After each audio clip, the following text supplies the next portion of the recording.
Здравствуйте, дорогие ребята! Суммативное оценивание за четвертую четверть. Задание на слушание. Сказка про воду. Жила-была вода. Она была красивой, серебристой и блестящей. Своим внешним видом вода восхищала всех. Но воде хотелось настоящего, серьезного дела. И вот однажды вода встретилась с человеком. Он спросил, не хочет ли вода помочь ему в совершении больших нужных дел.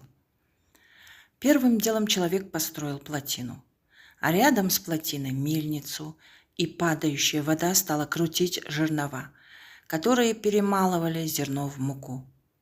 А когда человек изобрел электричество, то вода стала крутить электрические генераторы.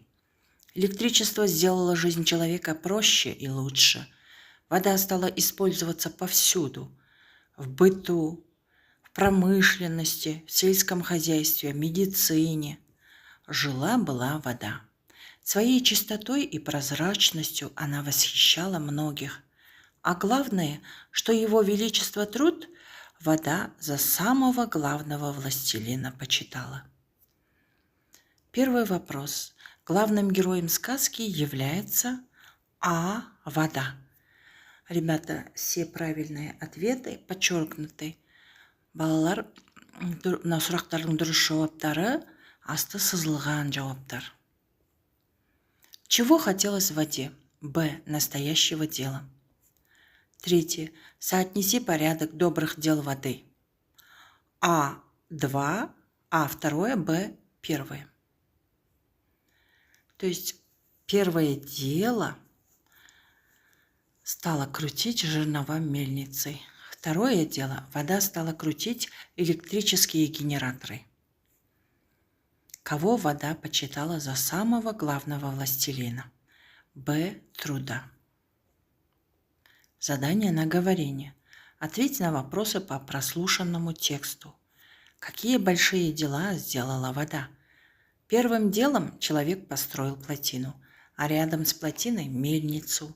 И падающая вода стала крутить жернова, которые перемалывали зерно в муку. А когда человек изобрел электричество, то вода стала крутить электрические генераторы. Электричество сделало жизнь человека проще и лучше. А что нужно сделать, чтобы сохранить воду? Суды сақтап қалу үшін не істеу керек? Я считаю, что воду нужно беречь, использовать только по назначению. Как ты считаешь, какова роль воды в современном мире? В современном мире вода – это средство пропитания для многих народов. При помощи воды работают многие предприятия. Задание на чтение. Прочти текст и выполни задание. Наш город небольшой, развлечений немного, но недавно открылся новый кинотеатр «Дружба». Я предложила ребятам сходить в кино. Более того, как раз вышел новый фильм. Все собрались на автобусной остановке в 3 часа дня. Купили билеты на 7-м ряду, оттуда будет отлично видно. До начала сеанса осталось 30 минут, чем занять себя в ожидании. Здесь есть множество вариантов. Мальчишки решили сыграть в настольный хоккей. Аня и Даша попытать удачу и выиграть мягкие игрушки. А я и Настя попрыгать на батутах. Время пролетело, нужно заходить в зал. К сожалению, просмотр окончен, пора возвращаться домой. Тем не менее, я счастлива. Куда отправились ребята? Балалар қайда барды? Ответ Г. В кинотеатр. Соотнеси то, что делали ребята в ожидании начала фильма.